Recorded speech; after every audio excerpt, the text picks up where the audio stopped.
To the risk events video for the week beginning June the 1st, 2015. Another new week, and in fact, another new month as we head into summer, another new month of June. So hopefully the weather should be improving, which is good for the markets because that means generally the data starts to improve. And that's been a particular focal point over recent weeks, particularly in the US. We've had a recent run of bad data from America.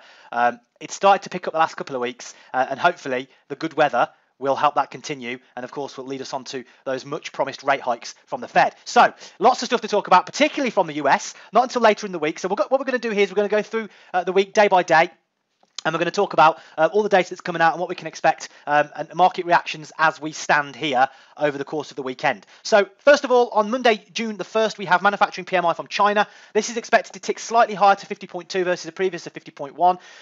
Anything over 50, of course, is expansion mode, which of course is good. Chinese concerns, or the market's concerns over Chinese data, have been kind of growing lately, thinking that maybe the Bank of China are going to have to do more. We know that growth overall has slipped to 7%, which is absolutely outstanding normally, but for China, it's a kind of a step back. So, after like 2 or 3 decades of solid plus 8, 10% growth, it's kind of starting to slow down a little bit. It's kind of inevitable in the end, but the markets aren't taking to it very kindly. So this Chinese data, now, normally I would trade this against the Aussie dollar, because anything that happens in China is a reflection of what's going to come to Australia, because obviously China is one of Australia's biggest trading partners, so it's naturally going to have an impact. However, over the last few weeks, the market's focus for Aussie dollar has been very much on the RBA, and whether or not the bank will cut again.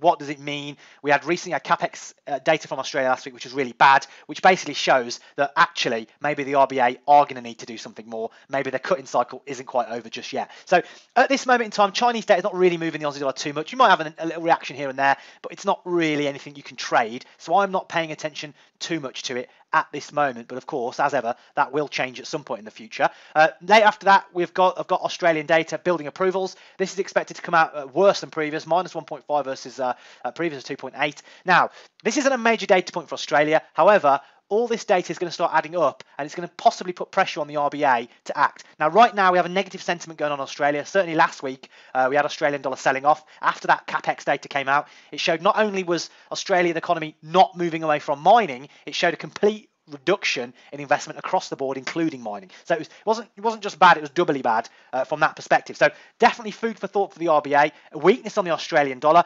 We still think Australian dollar, US dollar is going to get to 75. It was 78, it was above 80 recently. I actually think it's still going to get to 75 over the weeks as the policies diverge between the RBA and the Fed. And this building approvals figure could add to that. Now, this is potentially one you could look to trade into, but be very careful because the reaction from this is probably going to be quite limited. I'm not expecting any big moves, even if it comes out worse than expected. I'm talking 20, 30 pip move really is what you could realistically look to catch from any of this trade. My opinion is it's probably not worth the risk of trading into, but it's a classic trading into setup. You've got a data point expected to come out negative on a negative currency. It's a perfect setup, but I just don't think it's important enough to generate the moves you're going to need to make a decent amount of pips. We've also got HSBC manufacturing PMI, the final one coming out from China. This is not in expansion mode. This is in contraction, 49.2. Again, ticking slightly higher than previous, but it's a little bit negative. Again, not really moving the markets in terms of major currencies, so it's not something I'm focused on. Manufacturing PMI from the UK next. Again, this is expected to go higher. Now, we have got positive sentiment going around on the pound. We had a negative GDP reading last week, which wasn't too hot, but overall, nothing has really changed the big picture, which is we expect the Bank of England to hike at the end of 2015, beginning of 2016. That hasn't changed. As long as that doesn't change, the only thing that can steer that off course is inflation in the UK. We need inflation, and the Bank of England are expecting inflation to, now we're into summer, start ticking higher. Last time it was deflation, it was a negative reading. Bank of England were kind of expecting that. That's okay. But the next one, and the next one, and the next one are now vital. They've got to show signs of improvement. If they keep getting weaker, we could see a massive shift in sentiment on the pound, and we could see some big sell-offs going on across the board. If that inflation and CPI readings can stay stable and start to tick higher, we've got a really good fertile ground for buying the pound. Until we get the next CPI reading, generally the view of the pound is quite positive. We've got good solid sentiment on it, so we can actually use this to possibly trade into manufacturing PMI, buying the pound into this. Again, it's not a big data point. You're probably not going to make a lot of pips, may even not be worth the risk, but it's a classic setup, and we are in the mode now again. The market's kind of a little bit less volatile. We are now in a situation where we can start trading into things. And this is an example of an event you can trade into. Positive currency with a nice positive expectation for a major data point. Later on in the day, we've got ISM manufacturing PMI from the US. Same kind of situation. We've got a big week for the US this week. We'll talk about that as the week goes on. On Friday, of course, it's NFP. We'll talk about that later. But going into that, the markets will probably be focused on NFP more than anything else. But of course, these individual data points are still important. It's the deviations that are going to move the market. So going into this, it's not really something I'm looking to trade. But if we get a big deviation, could make some pips either buying or selling the dollar, depending on what that deviation is. But again, it's not something I'm particularly focused on. If we go to June the 2nd, Tuesday, June the 2nd, we've got a big day. This kicks off quite a big week for the Australian dollar. We've got the cash rate decision and the RBA rate statement. Now, no one's expecting the RBA to cut, okay? It's a little bit too soon for that, but we are interested in what their tone is after that CapEx data came out. The market is considerably pricing in a much worse CapEx investment than the RBA. They think it's going to drop 10% over the next 2 years. The market thinks more like 20 or 30%.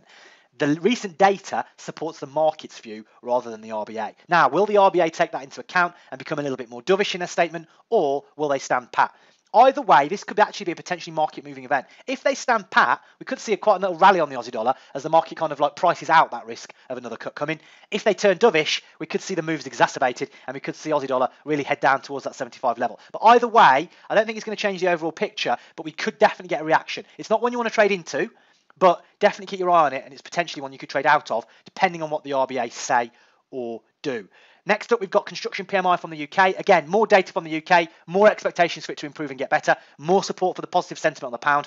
We can look for this to continue. I think the pound's going to continue higher over the coming weeks, particularly over the currencies that are weaker. Think euro, think yen. Also think those currencies have got a negative sentiment. We just talked about Aussie dollar having negative sentiment just now. Focus on the sentiment. Once you get the sentiment, that's what you can then look to pair the strong and the weak currencies together. So again, this just should be supportive of the pound. If it comes out negative, of course, we might get a sell-off on the pound in the short term, but I don't think it's going to change the overall picture. So it just provides an opportunity either to get into the pound again and give the market a fresh reason to buy it, or if it's negative and it sells off, it just gives us a better price to buy the pound back against those weaker currencies. Later in the day, we've got GDT index for New Zealand. Global Dairy Trade released their auction prices. Recently, it's been quite negative. However, Fonterra, who are a completely different entity, but they are a company in New Zealand, a milk company in New Zealand, they were quite upbeat about the general market conditions in their last week's statement, which obviously got the Kiwi rallying initially. Kiwi obviously sold off quite heavily last week due to other reasons, but that upbeat tone could give us a clue about maybe future GDT auctions. It doesn't really tell us much, but in general, right now, the GDT is not massively tradable, but we're just looking for whether this trend of negative or positive readings negative can continue, or maybe a positive trend can begin. But I mean, it's not really anything I'm trading. It's just a little bit of tidbit of information that you might find useful. Wednesday, 3rd of June, we'll go to that day next. The next big day for the Aussie dollar, we've got quarter-on-quarter GDP. This is actually expected to tick a little bit higher. If the RBA are quite dovish, and if this GDP reading comes in quite negative, I think this could be one of the final nails in the coffin for that Aussie dollar remaining above that key 75 level. I think if that comes in, the market will kind of lose all hope of the Aussie dollar remaining strong or buoyant and basically look to sell it off.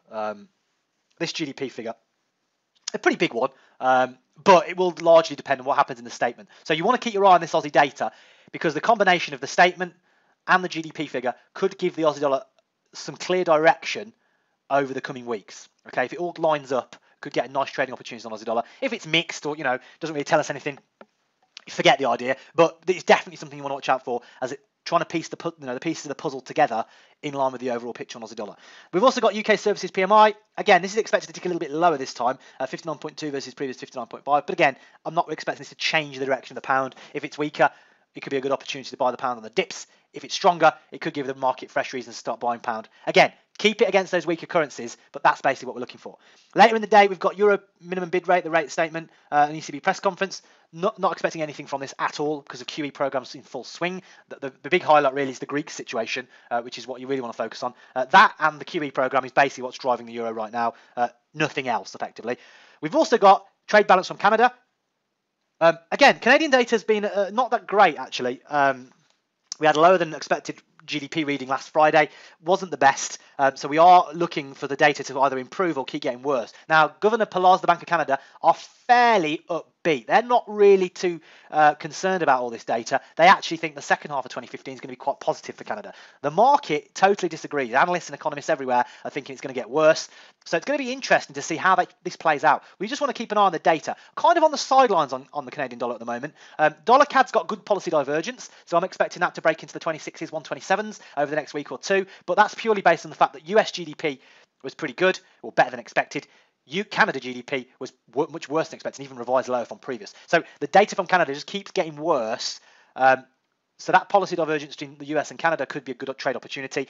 But other than that, we just want to see how this data plays out, whether it's going to continue getting worse. If it is, selling Canadian dollar could be a good one to continue doing through the next few weeks. Now, the big one, of course, is ADP, non-farm employment change from the US. This is a good precursor to what NFP is going to be on Friday, which we'll come to in a moment. It's expected another 200,000 number. Last time was 169. The main figure last time, the NFP figure, was quite positive last time. The one before that was a bit negative. But all that bad data from the US has basically just been put down to transitory weather conditions from the winter. And of course, the port blockades that we had in America at the beginning of 2015. All that's had an impact and kind of put a negative slant on the data. But from this point on, data should start getting much better. So this ADP, if it's over 200,000, will keep the dollar buoyant. If it's under, don't really expect the market to sell it off too much because, of course, all eyes will be on the big figure on Friday. But it is definitely something worth keeping an eye on in the meantime, just to see how that plays out and what happens with ADP to give some clues as to what could happen on Friday. If we go to the next day, we've got June the 4th, Thursday, June the 4th. We've got Aussie retail sales and trade balance. Again, more important data from Aussie. It will follow on from the rate statement and the GDP. So what happens in this data will largely depend on what the sentiment is on Aussie dollar at the time. If it's really negative, even positive data probably won't make much difference. However, if we've had some positive moves on Aussie dollar, then again, you want to look to try and get in on that sentiment and look for this data to support that. So basically, you want to look for these data points towards the end of the week to support the prevailing sentiment, whatever that is. Okay, we don't know what it is. Obviously, the data hasn't come out. Just keep your eyes on the market for that. We've also got bank rate from UK, MPC rate statement. Not interested in this really. It's going to be a bit of a non-event. The statement could be interesting to see over the recent data points, particularly with that recent GDP. Has that altered the tone of the Bank of England? I don't think it will. I think the Bank of England are still focused on inflation and wage growth. I think they're still going to be basically wait and see. And I still think they're on course. Their next move is going to be a hike, and that's on course for end of 2015, maybe beginning 2016. If that changes, anything changes here out of the blue, it's like 90% not going to happen. But if it does, we could see big moves on the pound. So it's worth keeping your eye on, but not really anything I'm expecting to be market moving. We've got unemployment claims from the US. This is a weekly figure, so it's not really too important. Market kind of has this coming regular. Doesn't really pay too much attention to it. We've then got IV PMI from Canada. Again, it's just another Canadian data point. We want to try to patchwork a trend together. Is the data going to keep getting bad and worse, or will the data start picking up? At the moment, it's in a downtrend. It's in a negative trend. So we want to see if this can continue with this IV PMI, but individually, it's not really a data point I'd be looking to trade on its own merits. Now, the big day, Friday the 5th of June. This is where all the action kicks off. We've got employment change, unemployment rate from Canada. That's big for the reasons we've just talked about from Canada. We want to see this. This is a really big data point. This is one of the big tier 1 data points. Really important. Along with growth and inflation, employment is just as important. So it's very important to see what happens here. Now, it's expected to be pretty positive from Canada. So if it comes out worse, we could see that Canadian dollar sell off even more than it has over recent weeks. Then we come to the main event. We've got this set of data, which is so important over the last few months. NFP, unemployment rate, average hourly earnings. This is crucial. Arguably, when all the dust has settled from the big, the volatile reaction, arguably the most important data point is average hourly earnings. What will this come out at? Will it come out at 0.2 and show an improvement from last time? We had news from Walmart and a couple of other big companies in the US that they're actually putting their minimum wages up, which is good for wage growth. A few companies later in the year are expected to follow suit. This is overall pretty positive, and this is good sign for one of the Fed's key metrics, which of course is labour market and inflation. Once wage growth kicks in and starts improving and getting higher on a consistent basis, the Fed have got no more reasons to hold back from hiking. Okay, so it's literally the Fed not hiking are hanging on by a thread here. Okay, so this is arguably the biggest data point. We want to see what happens with that. If it comes out weak, could just give the Fed a bit more time. But if average hourly earnings smashes it, I believe a June rate hike could potentially be back on the table because we've had good GDP, well, not as bad as expected. We've had good CPI, which is better than expected, and we've had good NFP previously. Obviously, it depends what the NFP is today. If that is good, the reasons for the Fed to hike or not hike are much more limited. So that's an interesting thing to bear in mind. So that average hourly earnings figure is actually a really important one. Unemployment rate will have a factor as well. Non-farm payroll, of course, itself will get all the headlines. It will get all the volatility and the movement initially. But after all that's died down, what will dictate the play of the dollar, as long as it's over 200,000, okay, what will dictate the play on the dollar mainly, of course, is this average hourly earnings figure and how this fits in with all the other big data points that we've had. So you want to keep a very close eye on that. And that's how you want to be trading into that. Not trading into it, but that's how you want to be going into that event with your expectations. So expect the dollar to be supported going into it because the data is expected to be fairly positive. So expect dollar to be supported through the week, but understand the risks of the volatility as that day approaches. We've got expect the pound to be supported too, and expect the Aussie dollar to be weak. But of course, it depends on what that rate statement says. It depends on the data like the GDP and the retail sales. So keep a very close eye on that to get that potentially that trend continuing. So I hope that helps.